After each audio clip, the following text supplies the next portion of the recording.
Welcome for Do It for the Gram, an Enneagram podcast with your host, certified Enneagram coach, Milton Stewart. Well, we do it for the Enneagram, not Instagram. We make moves to improve our lives and those in our community. Today, we're talking about the growth work of the Enneagram Type 6. If this episode doesn't make you squirm a little bit or make you a little like, ooh, he's talking about me? Oh my goodness, your ego doesn't spike up. You might not be an Enneagram 6. But then again, you might be an Enneagram 6 because Enneagram 6s are constantly thinking, skeptical, doubtful. I don't know, I'm not sure. But what we're not going to do is create pressure for ourselves. We're going to relax. That's what growth happens. Intro music, kick it.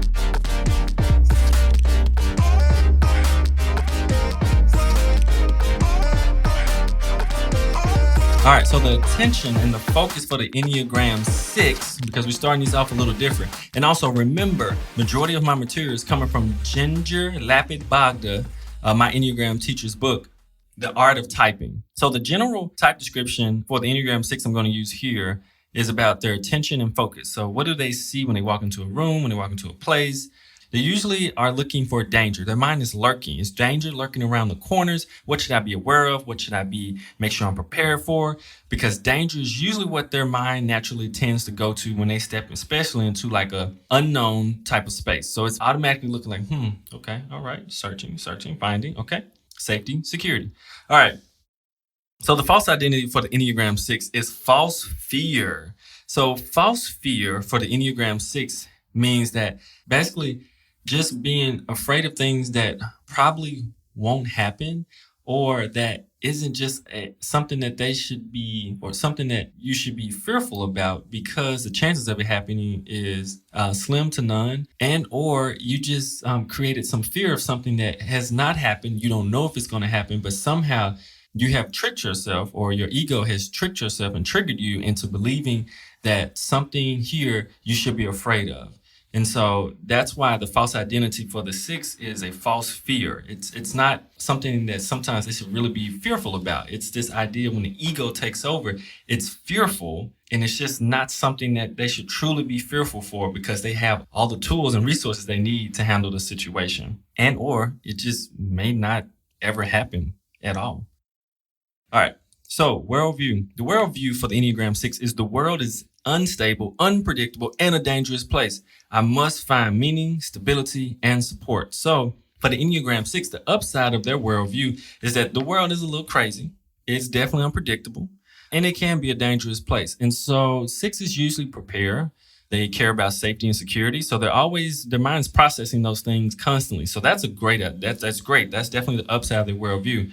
The downside of the worldview is the fact that they feel that they must find the stability and the support and even the meaning sometimes of certain things, when you're not going to be able to always find those, and nor do you necessarily need those. And one of the biggest issues of searching for the stability and the support and the meaning, it's always outside of 6s when the ego has taken over. It's not within them. It's always outside. It's a constant searching for stability and support for things outside of themselves and not trusting their own inner resources.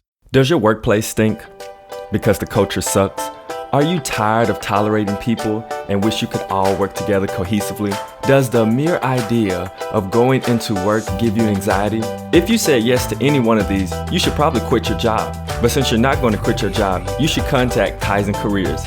At Kaizen Careers, we are all about improving workplace performance. We use a unique tool called the Enneagram. The Enneagram helps individuals and organizations become more self-aware. That self-awareness lends into helping organizations with communication, conflict management, and leadership development, ultimately turning self-awareness into self-mastery and creating healthy workplace cultures so you can improve your services and bottom lines. Contact Kaizen Careers at KAIZENCAREERS.com or Milton at KaizenCareers.com, or give us a call at 901 334 1644. The ego idea for the Enneagram 6 is known as the loyal person, always reliable and consistent, never untrustworthy or difficult. So Enneagram 6s are pretty reliable people and consistent. They want to be loyal. Their ego idea is like, I'm the loyal person, so I'm reliable, I'm consistent, I make sure things get done, I knock these things out, I work really hard.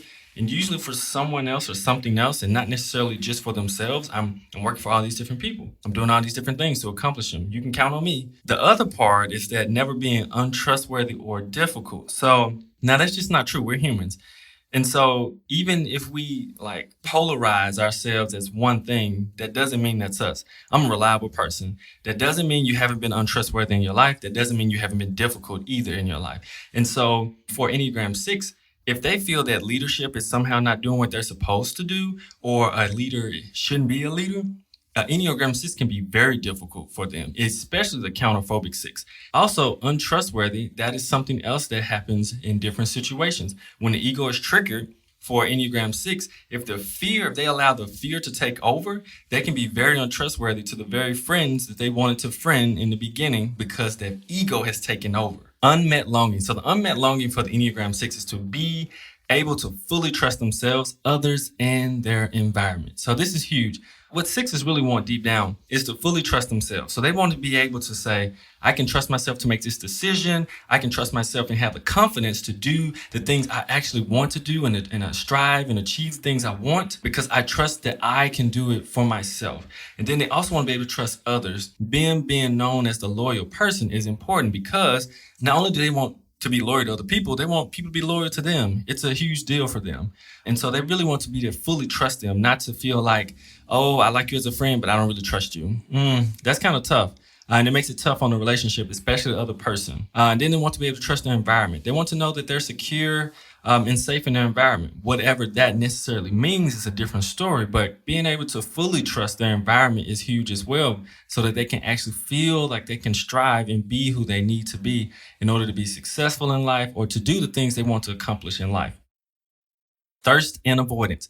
So the thirst for the Enneagram 6 is a thirst for meaning, certainty, and trust. So what I find a lot of times with Enneagram 6s, they can either be very religious or very counter to religion. And I think that has a lot to do with the counterphobic and the phobic nature of the 6. And because they're searching for this support, stability, usually they can be either extremely faithful because they're looking for that certainty and that trust and that stability, or they can be totally against religion because they feel like leaders have torn it apart and done wrong things, and something isn't right, This document isn't right, So I've seen both those polar opposites in a lot of Enneagram 6s that I've personally met. But that is something they're actually thirsting for, even though they may not. This is what's interesting, too. Even though they may not consider themselves religious or part of a certain faith, they still are looking for faith. And they still, a lot of times, will read things and books and resources about faith. Even if they're skeptical about it, they'll be wondering about it or hanging around the groups of people who talk about it, even if it's like negative going against them. Something about them actually wants faith. And what that means is different from different people, but they typically want deep down some type of faith. They want something that they can trust and something that they can have certainty in, which becomes a whole nother issue. What is certainty really, And what does it mean for you specifically as an Enneagram 6? And then avoid. Enneagram 6s avoid negative scenarios from occurring. So they avoid them like a bad habit. They try their best to do them. And sometimes the issue is that because, which we'll get to a little bit later, the emotional pattern and thought pattern kick in for the Enneagram 6, they get to a point where they've created they've created a negative scenario that is going to occur, even though it has not happened. And now they are acting upon as if that situation is going to happen or already happened. And so they're making actions that will do their best to avoid those. But the issue is sometimes the perceived thought that it's going to be negative, whatever situation that is, may not be negative, and it may be what the 6 needs to get to where they want to go in life or to get to the next steps of how they're going to actually develop deeper relationships. Thought pattern. So the thought pattern is the fixation of the type. The fixation in the thought pattern of the Enneagram 6 is cowardice. And cowardice means thoughts of doubt and worry that cause the continuous creation of anticipatory or worst case scenarios. So When it comes to cowardice, these thoughts for the Enneagram 6, they become extremely doubtful and they worry. It's a constant thing. And it's a continuous creation of like anticipatory and worst case scenarios. So it's always what is the worst thing that can happen. And so Enneagram 6 is when you realize that your thought pattern is going there, when it's constantly doubting every conclusion, every solution you come out with to some issue or problem, and you start to doubt it again, and you doubt it again, and then you worry about it and you doubt it again. Take a deep breath and work on becoming more present and grounded, because you're stuck ruminating in a place and a time that is not right where you are now. And so you're kind of stuck and paralyzed mentally in what to do next and in doing anything. Next, emotional pattern. The emotional pattern is the vice or the passion of the type. And so the emotional pattern for the Enneagram 6 is fear. Yeah, go figure. Feeling of anxiety, deep concern, and panic that the worst case scenario will occur, that others cannot be trusted, and that they are not capable of meeting the challenges that present themselves. And so this is super huge. So after the thought pattern has happened, the fixation, when the mind has gotten into that cycle, it moves along onto the emotional center. And what happens in the emotional center when the thought pattern of fixation is kicked in, and now this vice, this passion is kicked in. So now not only are you thinking doubtfully and you're worrying about these things, about the worst case scenario, now you're feeling deeper anxiety. 6s typically have the most constant anxiety of any type. 5, 6, and 7 definitely have like kind of a low level buzz of anxiety, and it spikes up and they have the most. But 6s are the most aware of their anxiety that's happening in their body typically. And so there's a deep concern when this fear kicks in. So when this fear kicks in, it isn't just, I'm just fearfully thinking and preparing and planning. A lot of times when it gets to this level, it becomes panicky. So you start doing things that are just not helpful. Either it's panicky and you're by yourself, it can be a panic attack, or it can be such extreme anxiety that you have physical ailments. And you have to be careful of that. You have to really work on that, which we'll talk about a little bit later. And then also it goes to the fact where you start to think that I can't trust anybody. Nobody can be trusted. I just can't. And so then it gets to feelings of inadequacy, that you're not able to handle the issues that are going to present themselves. So when you get in this pattern, it is going to be crucial when you notice like, oh my goodness, my thinking's going there. Like not only my thinking, my emotions are going there. And it's making me feel like I can't trust anybody. Like I'm panicking, I'm freaking out a little bit. Like people are telling me to calm down. Or if I'm not around someone, I'm worried so bad. My thinking is not positive. My thinking is not productive. It's not actually helping me in this situation. It is just making me worry and making me sick almost. So when you get to this point, once again, you're going to get grounded, but you're going to also need to probably contact somebody, because whatever situation you're talking about, you're probably stuck ruminating about it, and it has turned over into that emotional pattern. And now it's causing some real issues. And now your thinking is really off center and really off balance.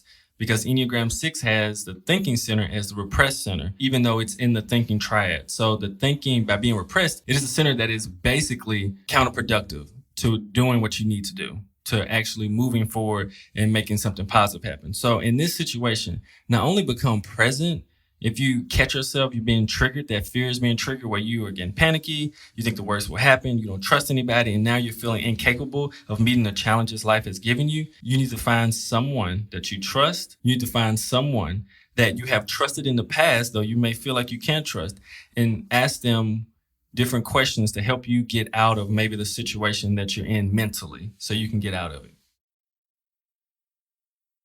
The path to integration. So the path to integration for the Enneagram 6 is going to be trust yourself and do. And I wrote down hidden wisdom. So Enneagram 6 is you have hidden wisdom. You don't realize a lot of times, because you analyze so much and because you're prepared mentally for so many different things, that you have a ton of wisdom. The reason I say it's hidden wisdom is because a lot of times Enneagram 6 don't notice how wise they are.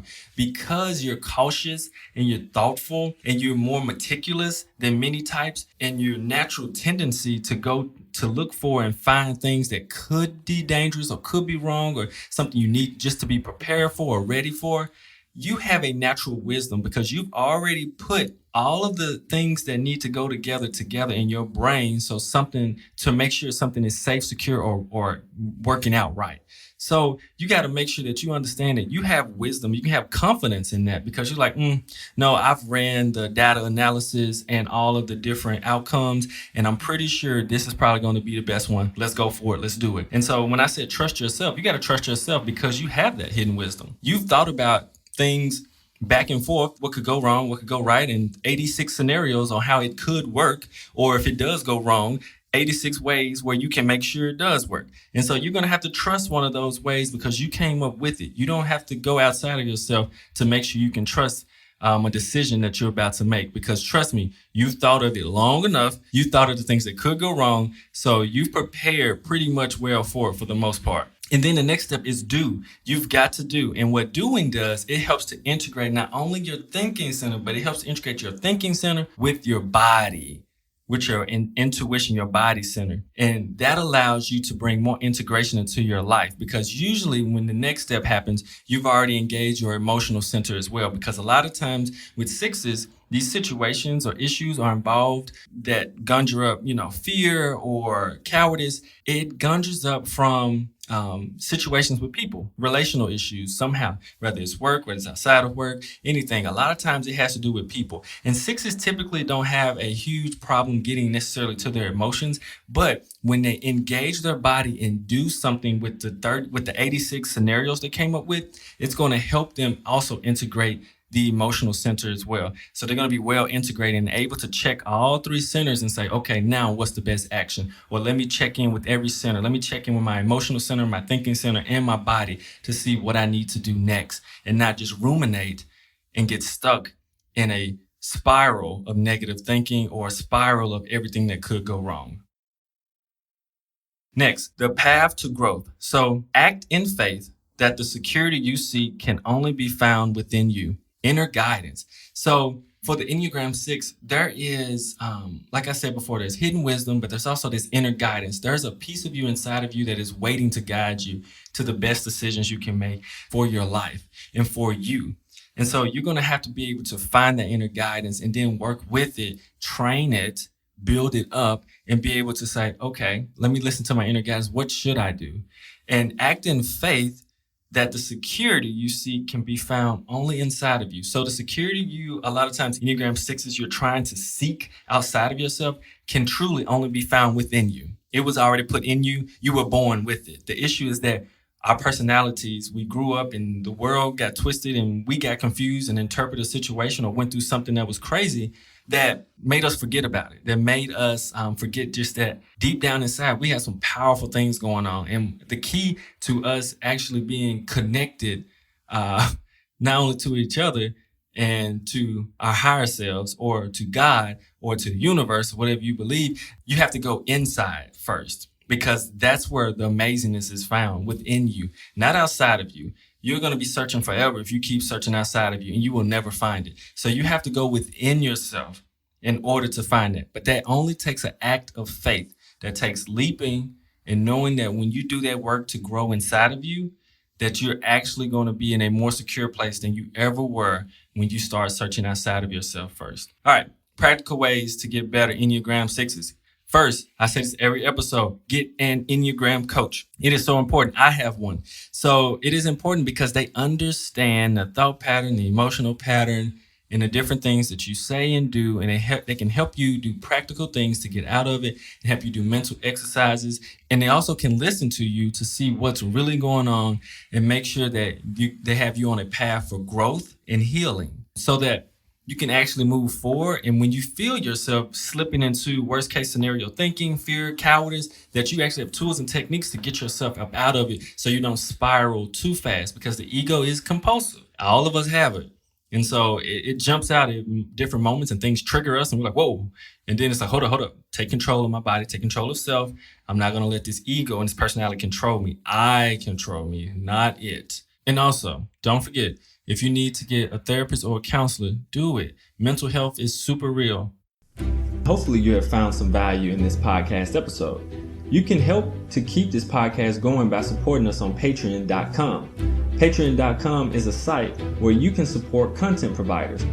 Podcasts are free to listeners, but not free for creators. It actually costs money and definitely time to produce consistent and weekly podcasts. I podcast because I want to reach people and change our community through the Enneagram. If you want to help in that by supporting me, you can go to patreon.com/doitforthegram. That is patreon.com/doitforthegram. And so the next thing is each month, if you can journal the fears you overcame, it would be great. So you may have to write down in the present moment, at the end of the day or beginning, the things that fear kind of pops up in your head, things you're fearful about. And when you, at the end of the month, when you look at that list and see all the things you've overcome that you're like, I don't know why I feared that, it's going to help build up your confidence. It's going to help build up that inner guidance. And it's going to help you to be able to trust yourself more, which is like the main point. When you can trust yourself, it is unlimited amount of things that the 6 can do, not only for themselves, but for the community, because 6s, you guys work so hard. So hard. Best case scenario. All right. So this next one. So the Enneagram 6, you definitely have the ability to think of the worst case scenario and try to come up for something with it. The issue is that it can be a constant of the worst case scenario. Now, what I want you to do is to challenge yourself to actually think of the best case scenario. I want you to use a little bit of that 7-wing, flex that 7-wing some, and think of the best case scenario that could happen. So that can bring some balance to your thinking. Because it's similar to the 4s where they have to bring balance to their emotions. For the Enneagram 6, you need to bring balance to your thinking because it leans towards the sometimes pessimism or negative things that could happen, but try to balance that so that you have a better rational thought process and it's better for your health as well. Next, befriend your fear. What? What is he talking about? So when I talk about befriending your fear, that basically means you understand that the fear does not control you. And it's not, even though it's a part of you, it's not you. So for instance, if you have a friend in which 6s typically definitely have pretty good friends, and they usually choose pretty good people for the most part, people they feel like they can trust because loyalty is big for them. So they want friends who are loyal as well, people they can trust. So when you become friends, these people become like good friends. I'm talking about friends. They typically become a part of you to a certain degree. But at the same time, you understand that there's a difference and a separation between you two. There's like, yeah, you're a part of me. You're almost like family. Or I consider you family, but you still not me. So that's what I want you to do to your fear, because it is a part of you. We're not going to act like it's not a part of you. It comes with the package of the Enneagram 6. But you can understand that it is differentiated from you, though. You can look at that fear from like within inside and say, man, my body has deep anxiety right now, and I'm really concerned, and I'm a little doubtful, and I got a lot of things going on. My head is going crazy, but don't look at it as if, oh my goodness, I'm just going crazy. Look at it from a distance almost. It's almost like a detachment or non-attachment to it. I think non-attachment is probably a better word of seeing it, but not allowing it to necessarily define who you are and control you. It's saying, wow, I'm freaking out about that right now. And so that's going to take you out of the place of saying, I'm a negative person. I'm thinking this. And it's like, this is going on inside of me, and I've got to figure out why so I don't spiral into a place where I'm not healthy and or I'm not being beneficial to the relationships that I want to build or the situations and the places I want to go in life. And here's one question you can ask yourself. I would say you could ask this probably weekly. And it just depends on you. You may be daily or monthly. For the Enneagram 6, if I didn't fear, what would I do? And so when you can start to do this in your mind, even in situations pop up and the fear pops up and you say, if I didn't fear, what would I do? That's going to help you to look at, what may I actually want to do, but my personality is slowing me down, or it's counteracting the things I really want to do in life because of fear. And so when that happens, this is going to start to help build up your trust in yourself, because you're going to start to see that this fear thing, which remember, we're doing this non-attachment thing where it's happening in me. It's kind of a part of me, but it's not me. And so you're looking at it like, this fear is stopping me from going where I need to go. So I'm going to have to do something and work on it and work on myself and grow and work through this so that I can get where I want to get, or I can build and get in the relationship I want to be in. Because if not, it's going to hold me back from that. And the one thing I can't allow do that is this fear. All right, that's pretty much all I have for this episode. Thank you so much for listening. Enneagram 6s, trust yourself. Have faith in yourself. You are some of the most dutiful people I have ever seen. You work hard like very few people work. You love like very few people love. But I want you to make sure to not let fear control you. The one thing you do not want to allow control you is fear. You are worth too much. You're too valuable. You give too much. You're too connected. You take care of people way too well to let fear drive you and drive the people you love away. Because remember, when we let the ego control us, it does the opposite of what we want. Remember that. When you let fear control you, Enneagram 6s, it does not help you to create those loyal, loving, close-knit relationships you need. It stops you and it pushes people away because it acts in a weird way. It does not allow you to strive and succeed in the way that we know you can succeed because you work really hard and you can think of the things that won't go right and you can be prepared for them. So don't allow those extremely pessimistic ruminations to hold you back from being the successful and great person that I know and you should be. So keep working through that and keep doing this growth work so that you can keep serving your community and really helping yourself develop to get to where you really want to get to and do the things you really want to do in life and not allow fear to hold you back from doing those. All right, so please rate, subscribe, and share. That is rate, which helps others find the show. Subscribe so you can get the latest and greatest episodes, and share if you feel this information can benefit someone you know. If you need personal life coaching, consulting, or training for your team using the Enneagram, you can do that. I do that through my organization called Kaizen Careers Coaching and Consulting, LLC. You can contact Kaizen at kaizencareers.com, Milton at kaizencareers.com, or 901-334-1644. Also, if you would like to be a Patreon supporter, which we're almost to the second goal, I think right now we're at about $60, and I would love to get to $100 so that I could get this podcast editor on a full-time basis to edit the episodes so I can put more work into providing better content and going deeper to the Enneagram to provide for you all. Please go to patreon.com/doitforthegram and the patrons community that has more access and exclusive content and merchandise for the Do It For The Gram podcast. So you can go there. And also, super thanks to all the people, all the patrons on there now. We definitely have the cost to actually run a podcast from the hosting site. It is now covered by my Patreon community, so thank you so much for that. I really appreciate it, and it's been helping a lot of people. I get a lot of good feedback. Thank you all so much. Thank you. I mean, that's everybody, even the people who reach out on Instagram. It's thank you so much. I like the episode. Thank you for all you. I'm very thankful, and I'm very blessed. I'm very grateful for you all. If you're in the Memphis area, you can also add Enneagram 901 because we have local events where we're talking about the Enneagram. We do things with the Enneagram. So you can sign up where you can connect with that on Instagram. Also, last thing, if you go to doitforthegrampodcast.com and subscribe, you receive a free gift. It is a PDF of each number. You can also read some really good blog posts from different numbers. The latest one is by Enneagram 8, and if you read it, you will be like, oh, that is such an 8 thing to do. And it's an experience when she was young, so check that out. It is really good. Also, if you would like a Enneagram t-shirt, if you go to shop on doitforthegrampodcast.com, there are some really cool t-shirts there that you can pick up that have the Enneagram on them. I usually wear them to the Enneagram conferences I go to, and I get compliments on them.